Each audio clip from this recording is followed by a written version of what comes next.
Good evening.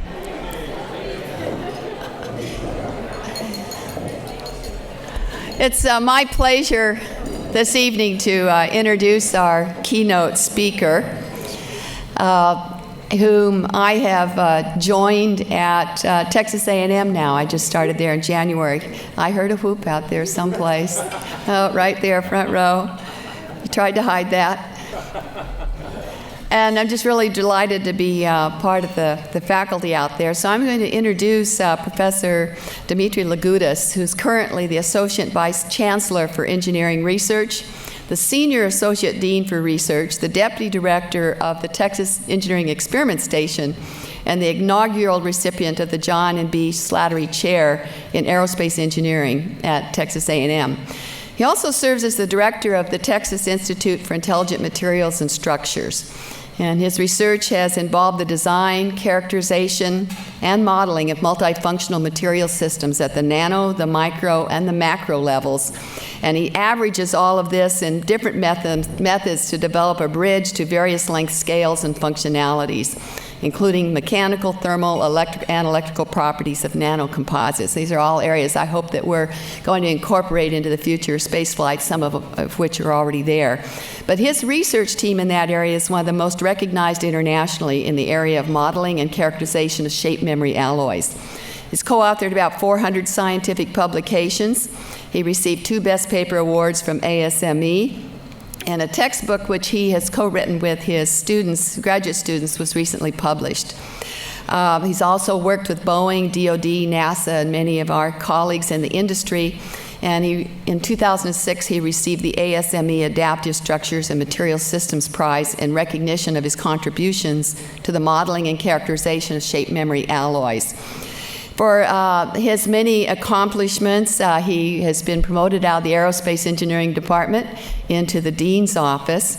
But what I also find very interesting about Dimitri is that he received his mechanical engineering diploma from the Aristotle University in Greece, his PhD in applied mathematics from Lehigh in the United States, and his postdoctoral studies were done at Cornell University and Max Planck Institute. So it's with a great deal of pleasure that I introduce Dr. Dimitri Lagoudas.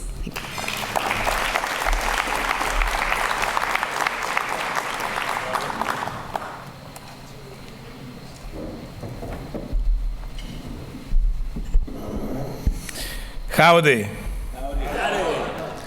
Howdy. Great. It's a great pleasure to be here tonight.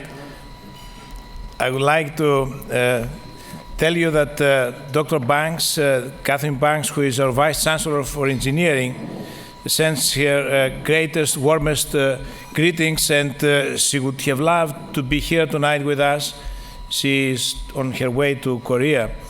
But we are very pleased to have a great delegation from Texas A&M University. The department head of aerospace engineering is here, and several other members of the A&M community. It has been a great day for me to be here, listen to the discussions. And what I would have loved actually to have given a technical presentation, but I'm not going to do this. You have been working and exchanging ideas throughout the day. I want to say a few things about the Texas A&M engineering and how our support on space programs may inspire some collaboration and motivate some interactions. And also tomorrow I would like to hear from you ideas how we can better support space programs, especially motivating students to follow the space path in our engineering STEM education. I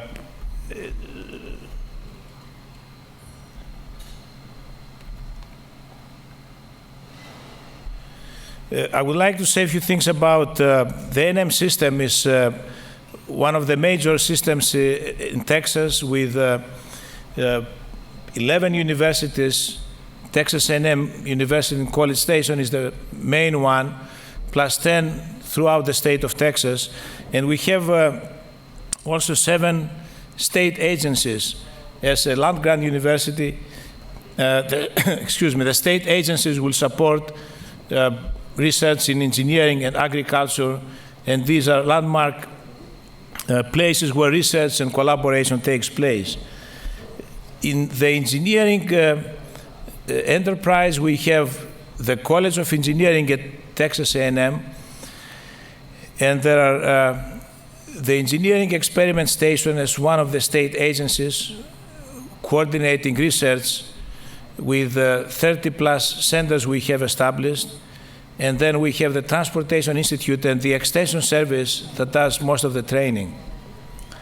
So this is a great place where interactions can take place and support of various activities can go very fast because of the state agency status. I would like to say that for Texas A&M University, we have been established in 1876, and we're a land, sea, and space grant university for the state of Texas, and that allows us to be able to focus resources on space programs throughout the years. In engineering, as the state of Texas is growing, A&M University is growing together with the other universities in Texas, and especially in engineering, as we started a few years ago with Dean Banks, the 25 by 25 initiative, we have been growing the engineering programs with an objective to reach in 25,000 students, engineering students. And at this point, we're more than 18,000 students located in 5 campuses. So you have engineering students in Galveston, you have, of course, in College Station main campus, but also students coming from the various engineering academies that we have a network of them. Next year in McAllen campus, and then we have also students at Texas A&M University in Qatar. So students at A&M are there studying 4 engineering disciplines. And as we move forward, our engineering class reflects also the state of Texas.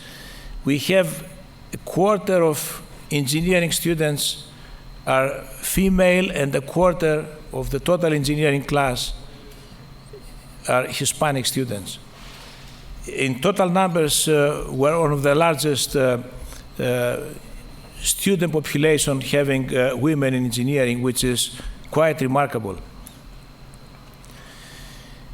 Now, as the education is taking place, what we call the X factor, the interest of the students comes through interactions and hands-on experiences. So we have various activities for the students. I want to mention that some of those activities happen in a maker space, the Engineering Innovation Center, where we are collaborating with mentors. We bring students together with mentors, and sometimes in a period of 2 days, we try to bring them through this creativity cycle to get ideas that are ready for the next phase of mostly translational research going into implementation. So one recent example, we had students who were giving as a topic, how can you do additive manufacturing in the space station environment? So during this period of, again, 48 hours, students worked with mentors. Some were astronauts who came and mentored them. And the key thing is, how do you deposit material? And in reduced gravity, how do you develop coherent interfaces and quality of the product? And of course, the issues you have with recycling that comes with additive manufacturing, because most of the material you design upon specification, and you can recycle the material, or you can send raw material to space and then use it as needed to produce different components. So these are the activities that bring the enrichment and also the motivation for the students to pursue space-related activities. As we hire faculty, I just want to mention that the recent hires of senior faculty reflect the focus we have been given in space programs. Of course, you can see Dr. Dunbar as one of our senior faculty in aerospace engineering, but also in the other areas. Professor Skelton is developing ideas for tensegrity structures and space habitats. And the recent hire of Professor Miles with laser diagnostics and developing ideas that go with aeronautics and beyond. A novel idea, actually this is something that many other universities are using, but we have developed this and we have encouraged our departments to hire professors of practice. And as a result of this, we have now in our College of Engineering more than 60 faculty who come with experience from industry and government. And here you see several examples. Some of you may recognize Greg Samitov in this picture, where he is a professor of practice. And what Rodney is telling me is that he's now moving capstone design teams focusing on space design projects. A great experience, and students really love, and when they're in touch with reality and people who can have first-hand experience of practice, that means a lot to the students and builds their confidence. As we expand also, the facilities go with that, so it's not just the people. To accommodate quality education, space is a key priority. And I want to mention, I'll go back to NMed, that we recently started a fusion of education, industry, and government in what we call the Rellis campus, which is an old Air Force field in Brazos Valley, where we are now building an innovation center, or actually innovation centers, education centers, and test beds, where actually we're discussing for new propulsion methods to build laboratories there. What is relevant also to this summit is the recently announced NMed Engineering Medicine program. The idea is, as you educate medical doctors, simultaneously you bring them into the innovation path. We have a partnership with Houston Methodist, and out of the 200 medical doctor students were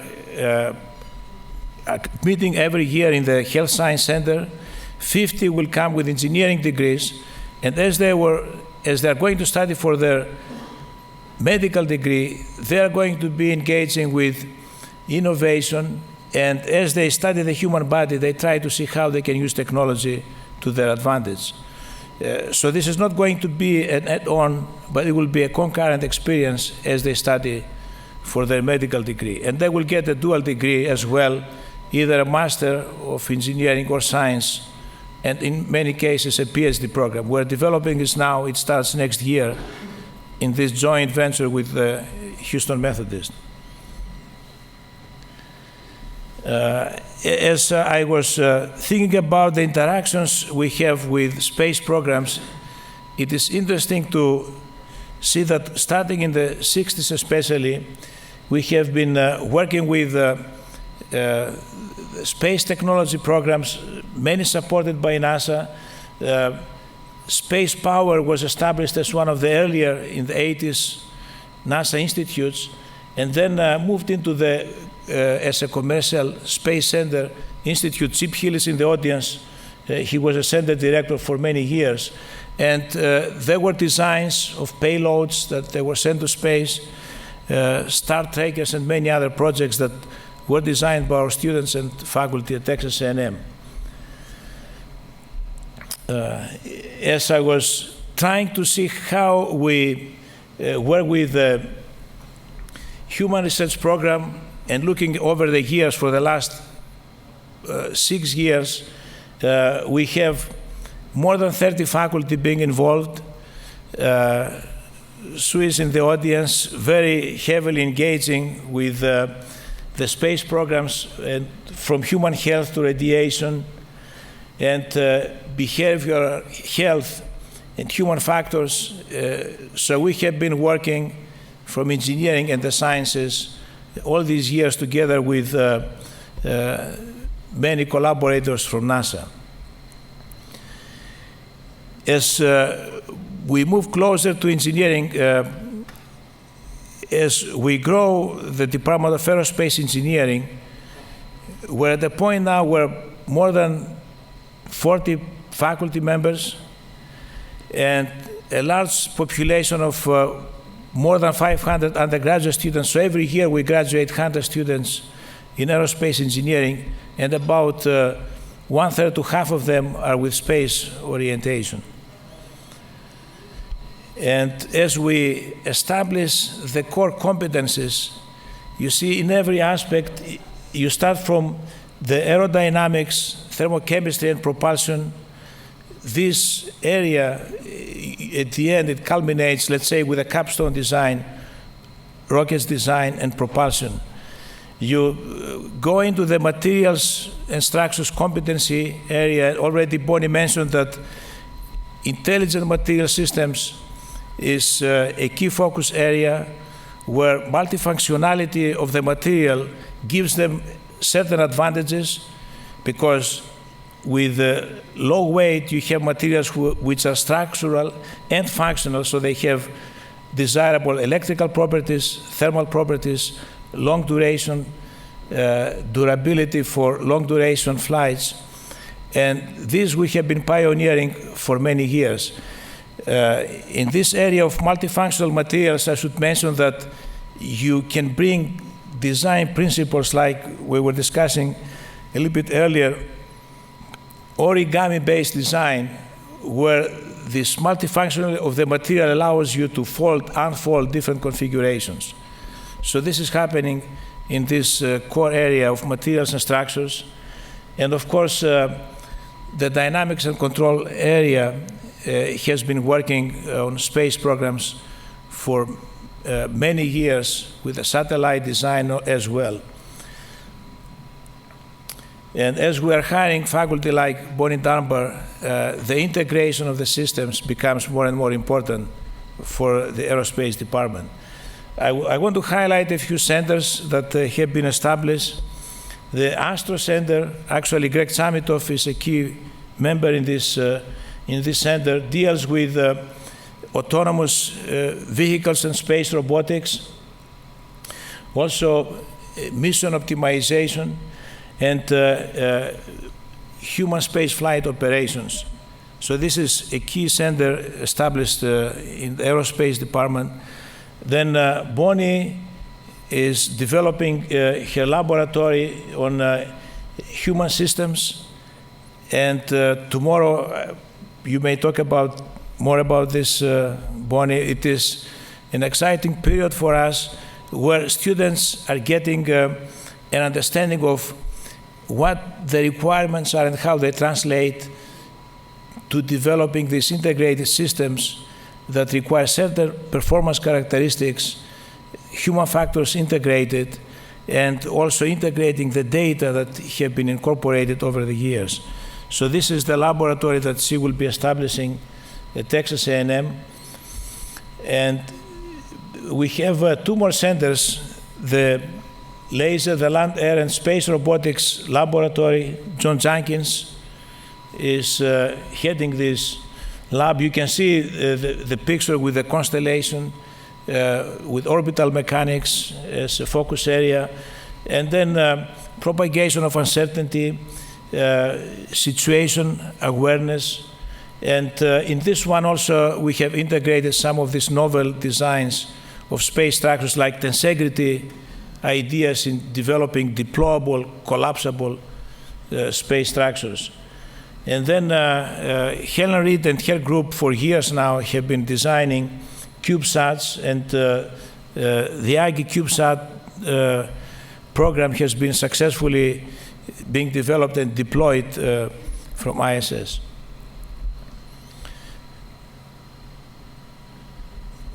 A recent collaboration that we started about a year ago came out of this realization that unless we embed students at NASA laboratories, it is the best way, it is perhaps the most efficient way to motivate them and have them be there where the ideas are generated. So we have signed the Space Act agreement, and it is started with the engineering directorate at JSC, and we are going into these domains that NASA is developing, and we try to embed our students and faculty at JSC laboratories directly. So we have started with several projects, wearable technologies, which is one of our priority areas as well. With the Center for Remote Health, we have established at Texas A&M. Also in the robotics area, virtual reality, and GNC areas as well. So this is something that we believe it has real benefits, because our students will be trained at JSC working together with NASA scientists, and our faculty will be going back and forth.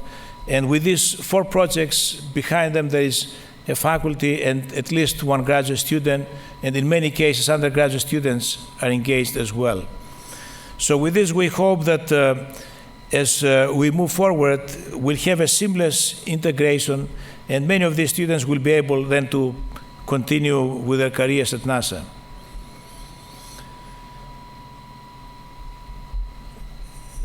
So in summary, I would like to say that even though there are some bumps on the road about our space programs, our students would like to be engaged.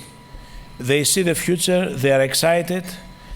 As we grow the aerospace engineering programs at A&M, space is going to be strong, supported by our faculty, and our administration is behind it.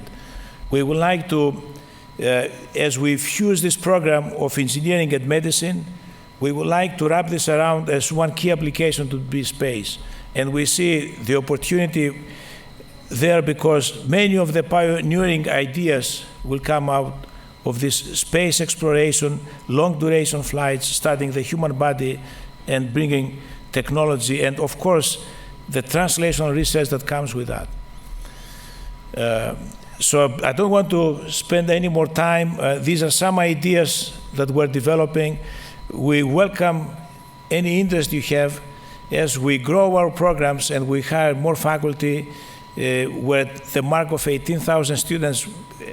We have a way to go to 25. That means more faculty will be engaging, more programs will be initiated, so with input, we can grow together.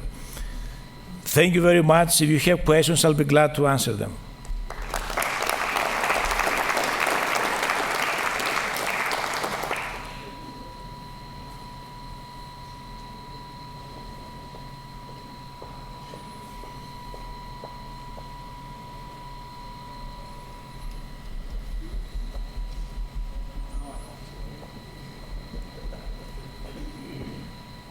Hey there. So I'm at Rice, and we have a lot fewer students than A&M. But I mean, this is all very exciting, and you're across the state. How do you envisage collaborations with other universities, particularly in the state?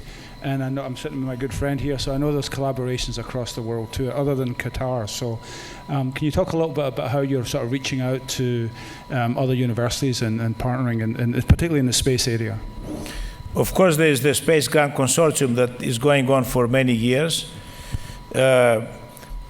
One example, if I may say out of my personal experience, the NASA URETI, the University Research Engineering and Technology Institute experience, I hope we can build this as another mechanism of collaborating amongst universities. That was an experience that brought together University of Houston, Rice, and a few other universities, Prairie View, Texas Southern. It was a cluster of many universities. And we developed Jim Tour, he must be here, a key participant from Rice, where you start with, it had all these components of nanotechnology for aerospace vehicles with educational components very strong. So this is one mechanism as we build collaborations. Joint summer programs, summer camps, and educational experiences, I think, is another one. And also, there were ideas about the Space University and other efforts that we all coalesce. Plus, the JC is a pole of attraction for all of us. So I had a question. It just seems to me that the future becomes more and more uncertain with regard to which technologies coming down the line are going to shape the future of our society. And so how does someone in your position decide which technologies to bet on? Because you've got AI, autonomous systems, nanotechnology, quantum computing, genomics. 100 years ago it was the internal combustion engine and you were done. So how does someone like you spread your bets on that? This is a very painful process, okay. It is a combination of vision, reality, and resources. Just came back from this government university industry roundtable in Washington. There is this group of experts that get together and discuss. So the question is, what is the fourth industrial revolution? Some people think it is artificial intelligence and what it implies with autonomous vehicles and autonomous systems. Some others feel it is coming from medicine and the fusion of technology with medicine. It is not clear what is going to be, but at this point, when we try to organize activities and put resources, we first look at our experts. Some things are clear, like autonomous vehicles, there is no way you cannot be involved with that. Bioinformatics, there are certain areas you have to be a player if you want to be in the forefront. And some other areas, I think, emerge if you want to define the technology from your best experts that you have. So we have this balanced. We can afford to do this in big universities, maybe smaller schools you have to be more selective. But there, I think we can afford to have the areas that you see emerging. Materials and manufacturing is another area. And then do some more risky investments. But I think you have to do it in people who are quality minds. And they will come up with some interesting solutions. You don't even know what they are. And then inspiration in some cases. So earlier I mentioned about this nanotechnology initiative we had with Rice in Houston. The space elevator, okay? So you get an idea and you know it is not going to be achievable. Mechanics of, and from the materials point of view and mechanics, it is not possible to do it. But as an idea, as inspiration, I think it is great. Because you start thinking how much I can stretch the creative mind and the capability, because I know that at the molecular level it is possible, but when you have several miles long nanotube cord, there will be a defect somewhere that will break that space elevator. But the thinking, I think, is great. So that also, the inspiration generates great ideas. And those leaders are important to have in a university setup and also in the government agencies. So I am sure that you are hiring inspiring leaders in your team to give us that inspiration as well.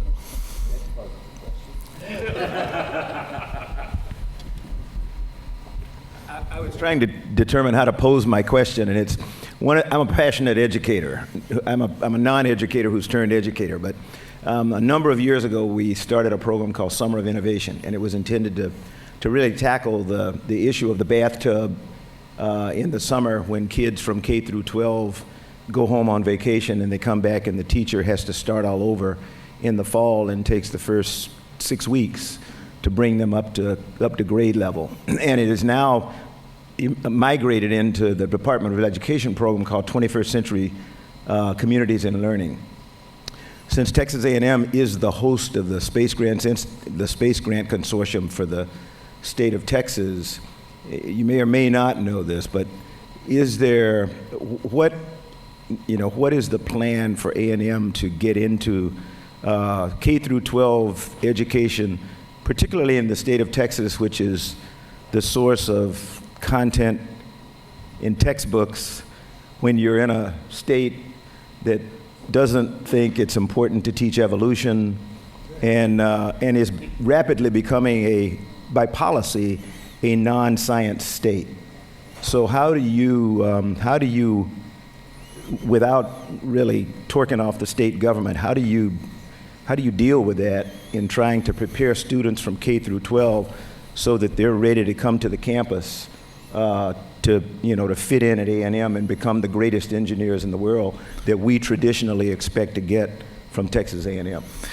There are some programs we have been establishing. For example, we have network of middle and high schools that we're working with, summer camp, some of the things that many other schools are doing.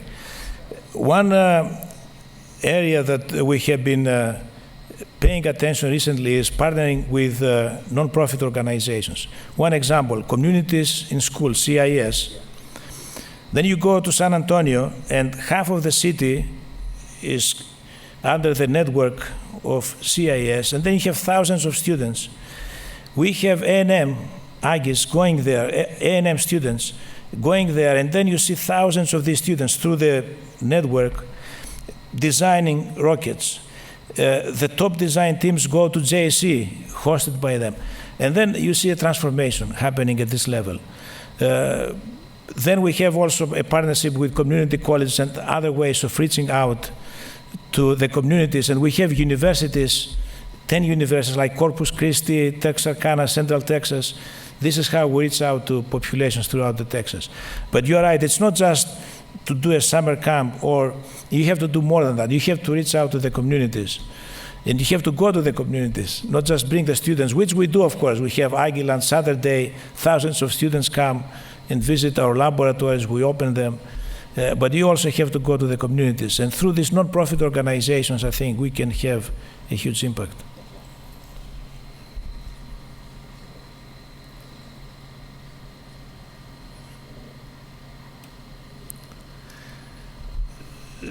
Sue, say something.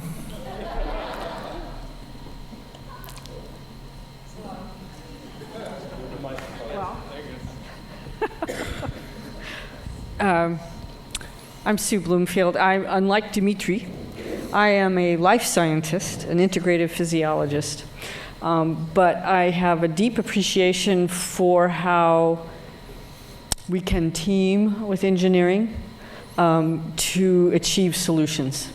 And I think, NASA is an engineering organization, yes? And so I've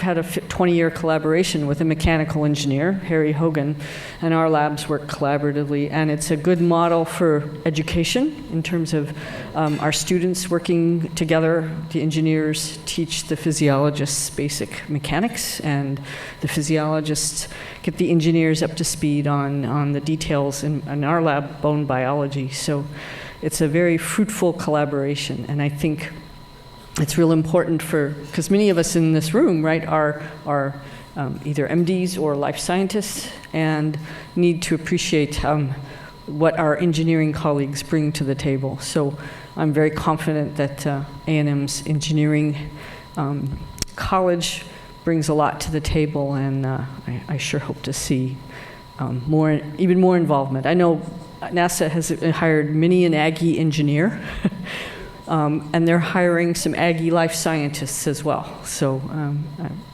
hope we have many more years of good collaboration. All right. So now we have questions. If I could comment on one of the questions, because this is an interesting thing for our state.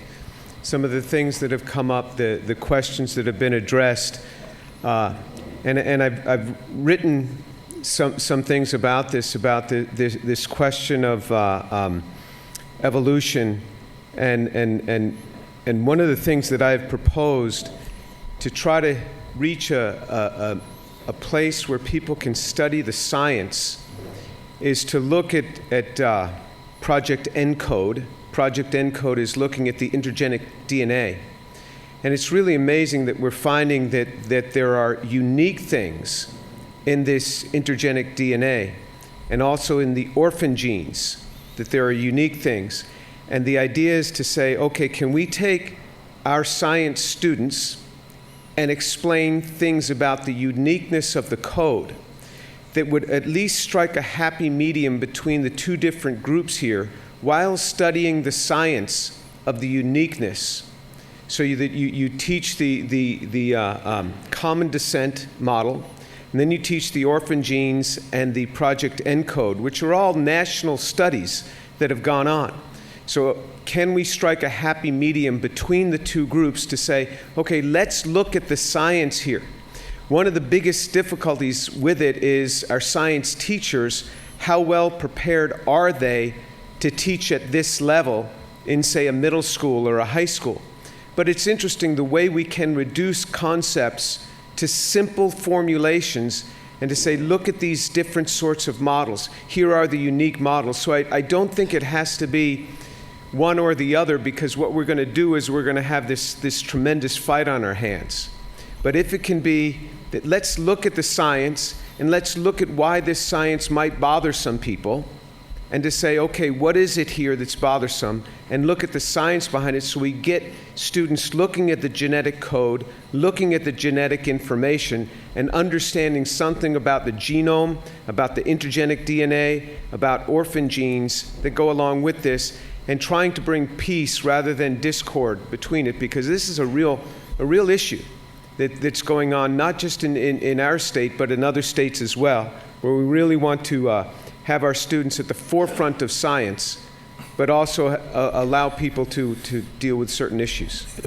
Information about science is important, and also that thinking, what we have seen with our students, especially in engineering, they haven't developed this analytical thinking.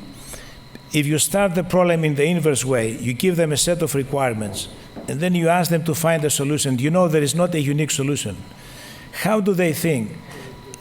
It takes years, and if we go persistently on that, give them the design space, and we bring along the tools that they need with that, and they reach the point where you can have critical thinking, at the end you see how they blossom. Then they can do anything they want.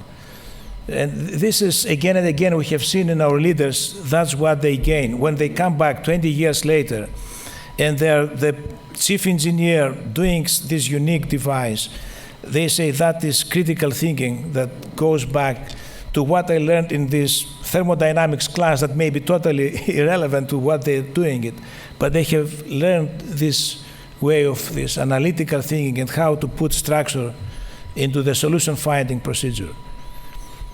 This is sometimes we call common sense, but it takes years to develop. I'd like you to follow up on that a little bit. You know, what do we have in common in this room, other than the fact that we're invited by George or Bobby?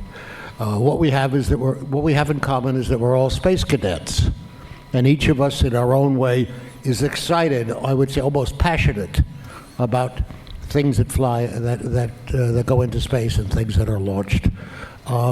Students in engineering across this country are increasing enormously. You know, they're up to 75% of undergraduate enrollments in many universities are in engineering. They're not primarily in aerospace, they're primarily in mechanical and in electrical engineering and computer science. The students that I see at MIT are turned on by going back to their dorm rooms and developing a new app and making a startup company. And my question for you is, among this body of students that you see at Texas A&M, and I've met many of them and been impressed, how do they look upon aerospace? Do they look upon it as their grandfather's Apollo program, or do they look upon it as their exciting future? I think they look at it as the frontier of the future. That's how I see. I have talked as department head to thousands of the students. Rodney, he is the current department head. Yes. There are a few who come because they want to become pilots, very specific profession. But the majority of them, they see this creative, unknown, and they want to be part of it. They are excited. Some of them, when we have teams, we have interdisciplinary teams when we go to competitions from industrial engineering, mechanical, electrical, and they all have this inspiration by space. We have thousands of these students. And some of them come with some activities influenced by their high schools. We have some very well-structured high schools in Texas, some of the academies in some cities in Texas, and some of these students come with this inspiration already has put into their thinking when they design a rocket, when they flew a weather balloon, they did something and they saw things in a different way. Many of them. And what is our challenge, I think, is the first generation students. That's why I mentioned south of San Antonio. These are where thousands of students, they haven't had a chance to experience that. All it takes is a weather balloon to see with a camera, to look up and to look down and see things in a very different way. I'd just like to follow up a little further. I was going to ask the same question, but I'll go a bit deeper. The space sector for years has said, we are a vehicle for encouraging people to go into science and technology, engineering as a career, because we are an inspirational field. And the universities have tried very hard to meet this sort of aspirational demand. Now, when your students have actually reached their graduation point, are they finding that the space sector is actually interested in them? Nowadays, yes. And Rodney is the current department head. We have like SpaceX, which is hiring many of our students. We had the Hyperloop competition. It is not a spacecraft, but to design it, you need to have propulsion, levitation, you have to have many elements. You have to have aerodynamics in it. Thousands of students came to that. But are they getting jobs? And they're getting jobs, like SpaceX is hiring. They have, in south of Texas, in Waco, they have been able to find jobs. Congratulations. What are the statistics, Rodney, right now from our students? Okay, so the weighted numbers, like the students have. Oh, let me use the microphone. So our students are getting jobs. SpaceX, Blue Origin. In fact, I had my next 3 graduate students lined up, and they all got jobs at SpaceX and Blue Origin. So that it's good for them, not so good for me. In terms of statistics, usually by senior exit interview, the students with the higher GPAs, if we set a cutoff around 3.0, usually around 85 to 90% of them have a job or a job offer, or they're going to graduate school before senior exit interviews. So we're having good luck placing the students. Now that's not all in the space industry, and that's not all in the aerospace industry, but they seem to be finding jobs. There were, a few years back, there was some pessimism. Now with the commercial space, things are looking more optimistic. Plus NASA, of course, we have many students still going to NASA, JSC and the other NASA centers, JPL and the other NASA centers. What we have, the ups and downs, usually what we see are in the energy sector, for example, petroleum engineering. There, the fluctuations are very sharp. For aerospace, over the years, overall, the sector is doing quite well, at least for our graduates.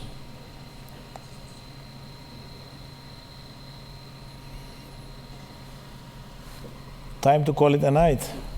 So thank you very much, Dimitri.